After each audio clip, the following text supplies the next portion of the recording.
Hello friends, कैसे आप सभी लोग। वेलकम टू आवर चैनल दिमागी कसरत। So friends, today we will start our chapter 1 of chemistry class 9th। तो फ्रेंड्स, आज का सेशन शुरू करते हैं। तो फ्रेंड्स, इस चैप्टर का नाम है मैटर इन आवर सराउंडिंग। तो फ्रेंड्स, सबसे पहले हमें पता होना चाहिए कि मैटर होता क्या है। तो फ्रेंड्स, पहले मैं आपको मैटर बताऊंगा होता क्या है। तो फ्रेंड्स, ध्यान से देखना। फ्रेंड्स, जब बहुत सारे पार्टिकल, छोटे छोटे पार्टिकल जिसको हम एटम कहते हैं, तो friends atom is the smallest unit of an organism. तो फ्रेंड्स, एटम का मतलब होता है अगर हम किसी भी चीज़ को अगर काटते जाएंगे, कोई भी चीज़ लगा लो, काटते जाएंगे तो ऐसी यूनिट आएगी जिसको आगे हम काट ही नहीं सकेंगे, तो उसको हम एटम कहते हैं। तो फ्रेंड्स, ऐसे जब बहुत सारे एटम इकट्ठे होते हैं और तब एक पार्टिकल बनाते हैं, लगा लो एक गिलास बना दिया इन्होंने, बहुत सारे आइटम इकट्ठे हुए, तो जो ये गिलास है ना, इसके अंदर वॉल्यूम भी है और स्पेस भी है, तो इसको हम कहते हैं मैटर। तो फ्रेंड्स, इसकी डेफिनेशन होगी anything around us which has some mass and volume is known as matter. तो फ्रेंड्स, आगे बात करते हैं। फ्रेंड्स, हम लिविंग थिंग और नॉन लिविंग थिंग दोनों ही मैटर से मिलकर बने हैं।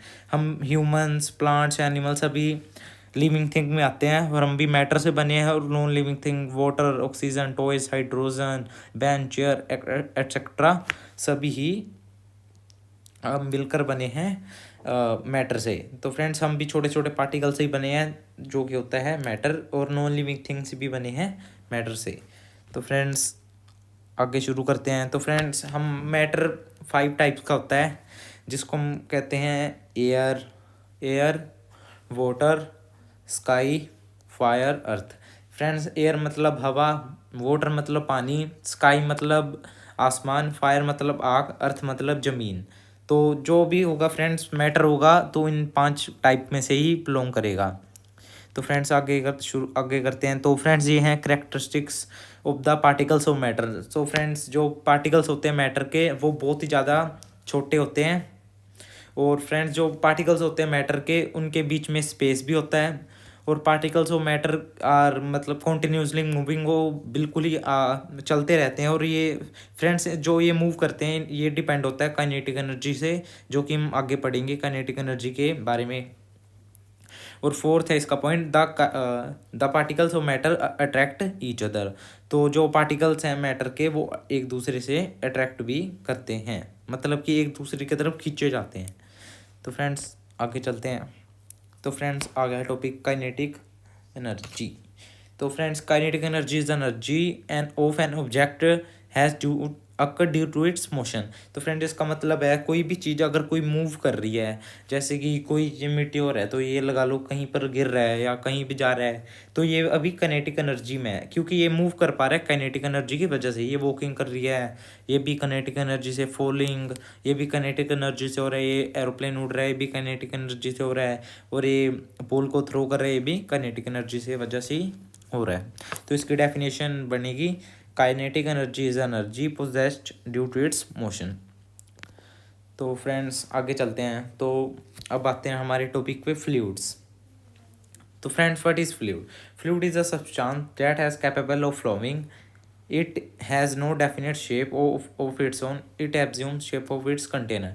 तो फ्रेंड्स, पहली स्टैंजा को पढ़ते हैं।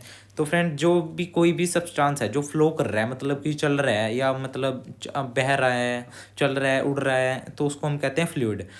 इनके पास अपनी कोई भी डेफिनेट शेप नहीं होती। ये जहाँ पर भी इनको शेप मिलती है, लाइक अगर किसी बैलून में हम एयर को कर देंगे ट्रैप, तो वो बैलून जो होगा, वो एयर होगी, वो बैलून की शेप ले लेगी, गुब्बारे जैसे बन जाएगी गोल। तो इसको हम, इनकी अपनी परमानेंट शेप नहीं होती है। जो लिक्विड्स हैं और गैसेज हैं, वो फ्लूइड होते हैं, क्योंकि लिक्विड्स फ्रेंड, इनके पास भी अपनी शेप नहीं होती। इनको भी अगर किसी भी ग्लास में डालें पानी को, तो देखो वो पानी होता है, वो ग्लास का शेप ले लेता है। और गैसेज का अभी मैंने बैलून वाला एग्जाम्पल दे दिया है। तो फ्रेंड्स, एग्जाम्पल हैं फ्लूइड के, water, milk, kerosene, petrol, emulsion etcetera. तो फ्रेंड्स, आगे बढ़ते हैं। तो स्टेट्स ऑफ मैटर पे।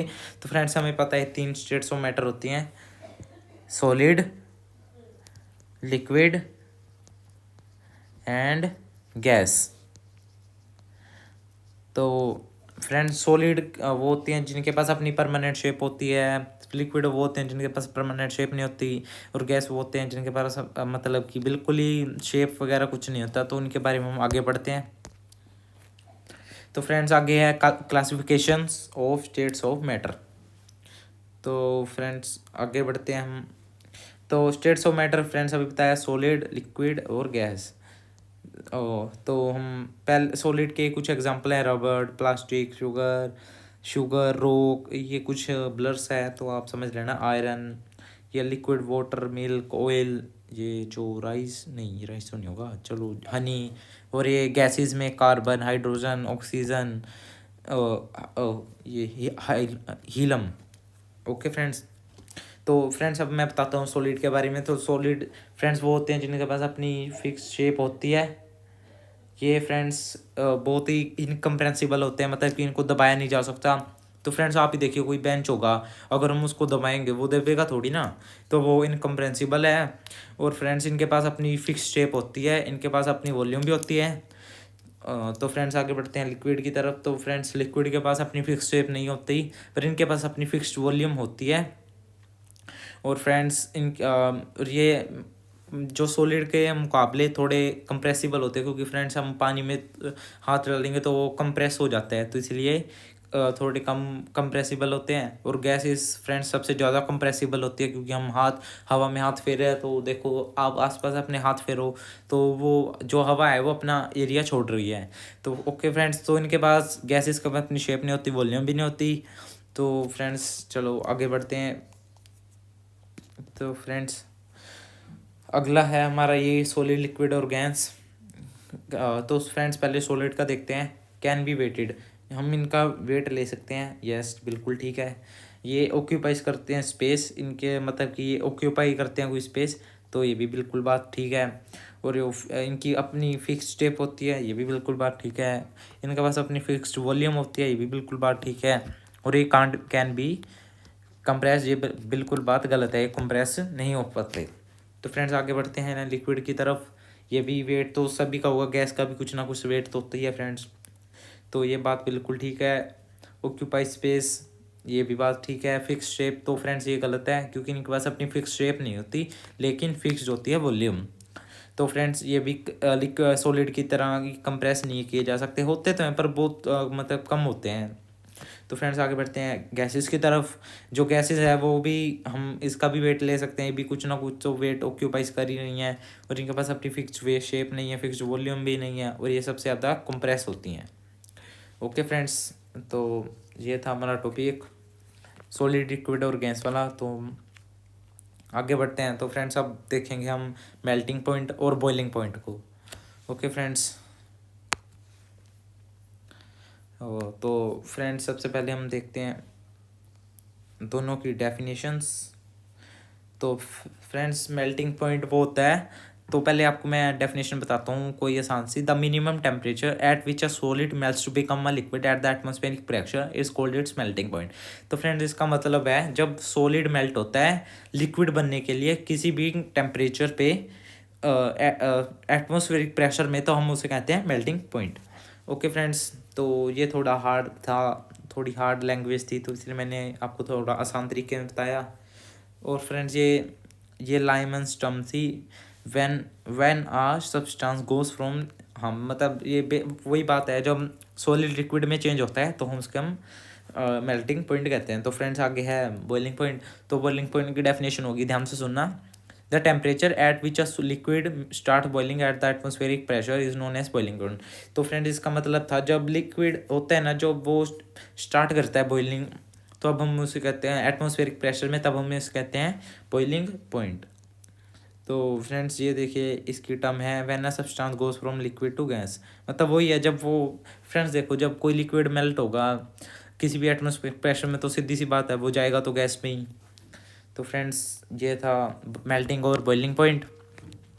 तो आगे बढ़ते हैं फ्रेंड्स फ्यूज़न में और वेपोराइजेशन में। तो फ्रेंड्स मैं फ्यूज़न आपको पहले बता देता हूँ। फ्रेंड्स फ्यूज़न का मतलब होता है जब हम कोई भी सब्सटेंस को सॉलिड में लिक्विड में कन्वर्ट करते हैं, तो उस प्रोसेस को हम कहते हैं फ्यूज़न। तो आगे हम इनकी डेफिनेशंस देखते हैं।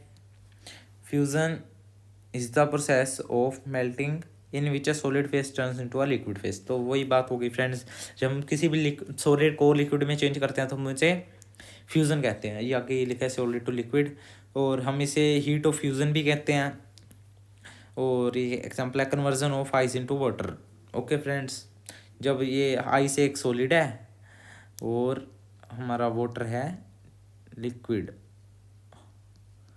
ओके फ्रेंड्स, तो हम आगे बढ़ते हैं वेपोराइजेशन फेज। तो friends, vaporisation is the process of conversion of liquid phase two into vapour phase. जब हम लिक्विड को वेपर में कन्वर्ट करते हैं तो हम उसे वेपोराइजेशन कहते हैं। ये आगे ये सेम बात, लिक्विड टू गैस, और ये इसको हम कहते हैं हीट ऑफ वेपोराइजेशन भी, और एक conversion of water into steam विया बॉइलिंग। ओके फ्रेंड्स, तो ये था हमारा टॉपिक फ्यूज़न और वेपोराइजेशन।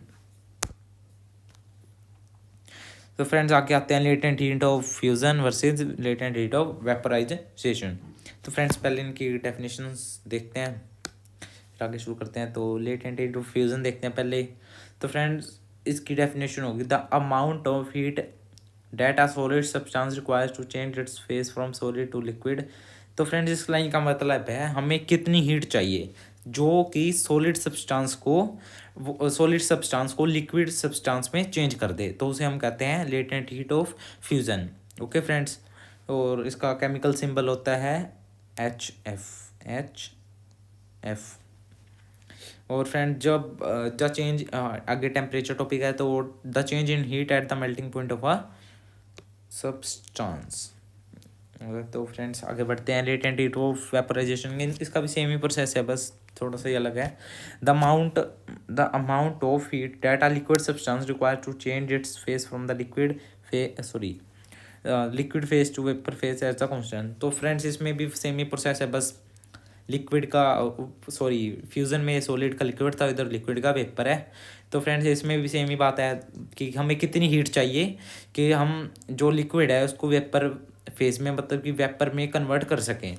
और इसका फ्रेंड्स जो सिंबल है केमिकल, उसको HV है।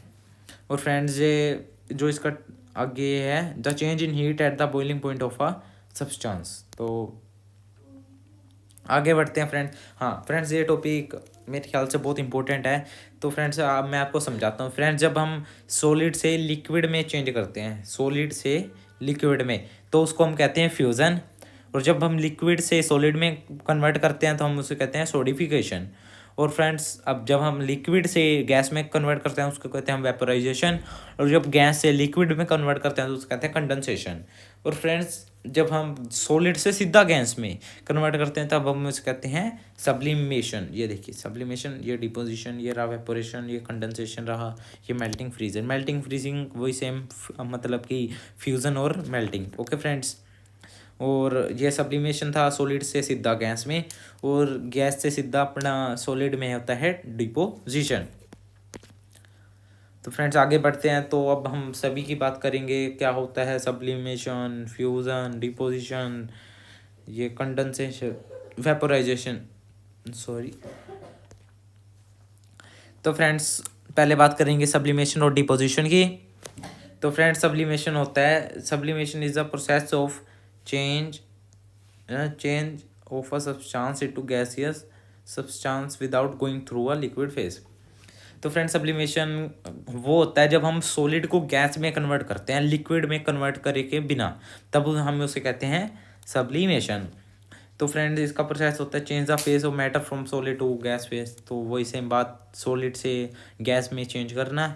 और हीट ट्रांसफ़र एनेथोमेटिक, ये फ्रेंड्स जब ट्रांसफ़र होते हैं तो ये एंडोथर्मिक रिएक्शन होता है, इसको हम कहते हैं। और फ्रेंड्स इसके यूजेस होते हैं use to purify chemical compound. तो इसका फ्रेंड्स यूज़ होता है केमिकल कंपाउंड्स को प्योरीफाई करना। एग्जांपल कुछ ये एग्जांपल्स हैं solid carbon dioxide, solid iodine etcetera.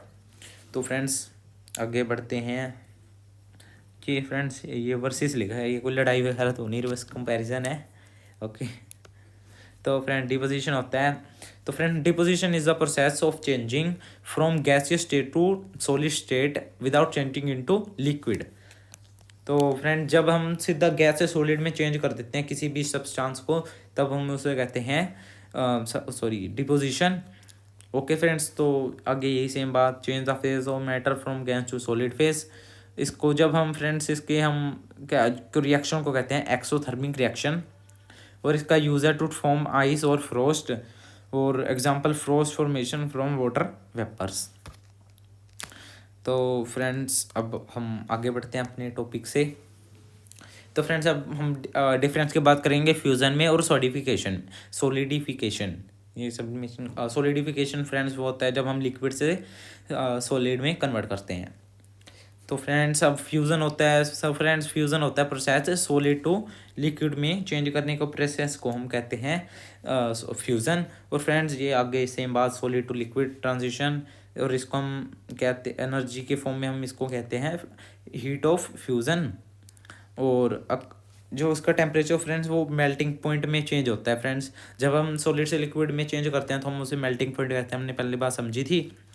और एग्जांपल ले लो friends, melting of ice to form liquid water. Okay friends, तो सोलिडिफिकेशन में बात करते हैं। सो फ्रेंड्स सोलिडिफिकेशन वो होता है जब हम लिक्विड से सॉलिड में कन्वर्ट करते हैं किसी भी सब्सटेंस को। तो फ्रेंड्स लगा लो आप वाटर से हम आइस बना रहे हैं, तो वो होता है उसको हम उस प्रोसेस को कहेंगे सोलिडिफिकेशन। तो फ्रेंड्स ये solidification is the conversion of liquid into solid. आके सेम बात, लिक्विड टू सॉलिड ट्रांजिशन। ये और इसको एनर्जी में जब हम बात करते हैं तो known as heat of solidification. तो फ्रेंड्स ये फ्रीजिंग पॉइंट में अक्कर होता है, मतलब कि फ्रेंड्स आप खुद ही देखो फ्रेंड्स, अब फ्यूज़न पे आओ, जब हमने सॉलिड से लिक्विड में चेंज करना था तो मतलब कि कुछ गर्म करना पड़ेगा, मेल्टिंग करनी पड़ेगी, तो इसी से चेंज होता है। और जब हमें लिक्विड से गैस में लिक्विड से सॉलिड में बनाना है तो हमें ऑफकोर्स बात है कि ठंडा कुछ करना पड़ेगा। तो इसको हम टेम्परेचर को रखते हैं फ्रीजिंग पॉइंट, मतलब कि ठंडा करते हैं। और फ्रेंड्स एग्जांपल है water solidification to from ice cube. So friends वही सेम बात, वाटर को जब हम आइस क्यूब्स में चेंज करते हैं तो उसमें प्रोसेस होता है, उसको कहते हैं सॉलिडिफिकेशन। तो फ्रेंड्स ये था हमारा टॉपिक फ्यूज़न एंड सॉलिडिफिकेशन। तो फ्रेंड्स अगले टॉपिक की और बढ़ते हैं, evaporation and vaporisation.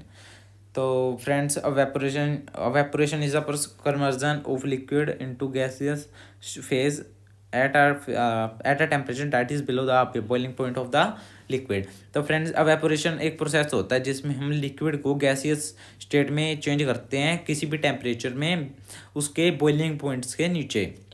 Okay friends, तो आगे बढ़ते हैं टेम्परेचर पे। टेम्परेचर तो फ्रेंड टेम्परेचर रखना होता है अक्सर temperature below the boiling point, क्योंकि ऊपर ही पढ़ा है हमने अभी कि बॉइलिंग पॉइंट से नीचे होना चाहिए। तो सेम बात, बॉइलिंग पॉइंट से उसके लिक्विड के बॉइलिंग पॉइंट से वो टेम्परेचर कम होना चाहिए।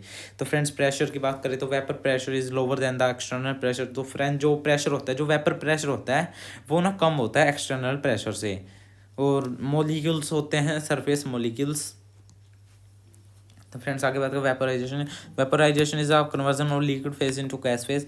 तो फ्रेंड्स ये भी सेम बात, वेपोराइजेशन होता है जब हम लिक्विड फेज को गैस फेज में कम करते हैं बॉइलिंग पॉइंट, जो सॉरी फ्रेंड्स दोबारा समझाता हूँ। जो वेपोराइजेशन होता है फ्रेंड्स वो प्रोसेस होता है लिक्विड फेज को चेंज करना गैस फेज में, उसके boiling point of the liquid के बॉइलिंग पॉइंट पर। तब हम कहते हैं कोई जो सब्सटेंस है वो वेपोराइजेशन से प्रोसेस से चेंज हुआ है। तो फ्रेंड्स ये बॉइलिंग पॉइंट ऑफ टेम्परेचर पे अक्कर होता है। और फ्रेंड जो वेपर प्रेशर होता है वो होता है एक्सटर्नल प्रेशर के बिल्कुल इक्वल। तो फ्रेंड्स लास्ट पॉइंट, जो लिविंग मोलिक्यूल्स होते हैं वो होते हैं molecules at any location inside the fluid.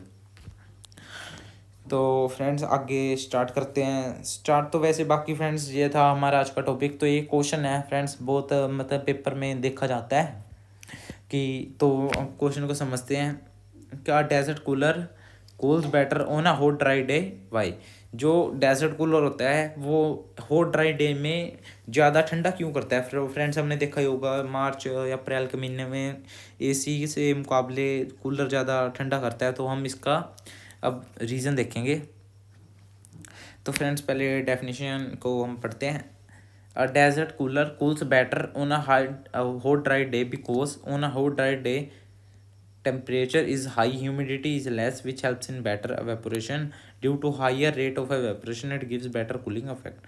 तो फ्रेंड्स बहुत ही आसान क्वेश्चन है। इसका मतलब है जो फ्रेंड्स डेजर्ट कूलर होता है वो ना हॉट ड्राई डे में इसीलिए मतलब कि ज़्यादा कूल करता है बेटर, क्योंकि जब हॉट ड्राई डे होता है तब टेम्परेचर हाई होता है, मतलब कि टेम्परेचर हाई होता है और ह्यूमिडिटी लेस होती है। ह्यूमिडिटी मतलब मॉइस्चर, मतलब घुटन सी, मतलब उस घुटन टाइप। जो फ्रेंड्स जब जुलाई का महीना आता है तो आपने देखा होगा कि उमस ज़्यादा हो जाती है, इसलिए ये जो कूलर होता है वो इतना ठंडा नहीं कर पाता। तो फ्रेंड्स जब लेस ह्यूमिडिटी होती है और टेम्परेचर ज़्यादा होता है तो वो उसको हेल्प करता है कूलर को ज़्यादा बढ़िया, तो वेपोरेशन के रेट हाइयर होते हैं, तो इस वजह से जो कूलर है वो बेटर कूलिंग करता है। ओके फ्रेंड्स, तो फ्रेंड्स आगे है केल्विन स्केल। तो फ्रेंड्स ये सिंपल टॉपिक है, मैं आपको साइड में करके बताता हूँ। 1 मिनट ये इरेज करते हैं। तो फ्रेंड्स देखिए ये ना हमें केल्विन फ़ारेनहाइट का तो अभी नहीं पढ़ना है, तो हमें बस केल्विन से सेल्सियस में कन्वर्ट करने वाला और सेल्सियस से केल्विन में। तो फ्रेंड जो केल्विन है, जो केल्विन 1 मिनट इसको साइड करें। जो फ्रेंड्स जो केल्विन है वो एसआई यूनिट है टेम्परेचर की। Kelvin is the SI unit of temperature, बस समझ रहे ना। ओके फ्रेंड्स, तो जो SI unit kelvin, so friend जो केल्विन का होता है 0 डिग्री सेल्सियस वो होता है जो ध्यान से समझिए 0 डिग्री सेल्सियस होता है 273.15 केल्विन। तो हम अप्रोक्स हम 273 लगाते होते हैं, 0.15 लगाने की कोई ज़रूरत नहीं होती। तो फ्रेंड्स 0 डिग्री सेल्सियस होता है इससे। तो फ्रेंड्स हमें केल्विन से सेल्सियस और सेल्सियस से केल्विन, तो पहले हम करते हैं केल्विन टू सेल्सियस कन्वर्ट करना। 1 मिनट, तो केल्विन से सेल्सियस। तो फ्रेंड्स हमें दे रखा है कि 573 केल्विन को टू सेल्सियस। तो फ्रेंड्स कुछ नहीं करना, 573 को -273। तो 1 मिनट, जब हम 573 को 273 से माइनस करेंगे तो 5 में से 2 गए 3, तो मतलब ये पॉइंट नहीं आएगा वैसे लगा। तो इसका आंसर आएगा, तो इसका करेक्ट आंसर होगा 30 डिग्री सेल्सियस। तो फ्रेंड्स ये था क्वेश्चन। तो अब ऐसे ऐसे ही बस कोई भी फ्रेंड्स टर्म दियो, केल्विन से जब हमें सेल्सियस करना है तो माइनस कर देना है, केल्विन से अगर हमें सेल्सियस में कन्वर्ट करना है तो हमें जो गिवन टर्म है उसको माइनस करना है 273 से। अब हम फ्रेंड्स सेल्सियस से केल्विन में, ये क्या हो गया, 1 मिनट। तो सेल्सियस से टू केल्विन कन्वर्ट करना है। तो फ्रेंड्स कुछ नहीं, जैसे कि हमने देखा कि हमें 30 डिग्री सेल्सियस दे रखा है और हमें इसको कन्वर्ट करना है, तो हमें पता क्या करना है फ्रेंड्स, 30 डिग्री सेल्सियस 30 + 273। तो फ्रेंड्स 7 और अपना 17, तो इसका करेक्ट आंसर होगा, 1 मिनट मुझे डाउट है, 273।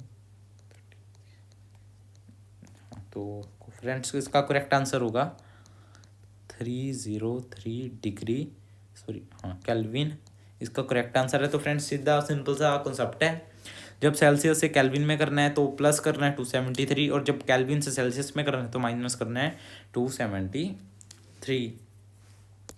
तो फ्रेंड्स आज की वीडियो में बस इतना ही। Thank you for watching. अगर आपको ये वीडियो अच्छी लगी हो तो चैनल को वीडियो को लाइक, चैनल को सब्सक्राइब ज़रूर करना, और फ्रेंड्स अपने रिलेटिव फ्रेंड्स के साथ इसको सब शेयर ज़रूर करना, ताकि वो भी हमारी वीडियो का बेनिफिट ले सकें। तो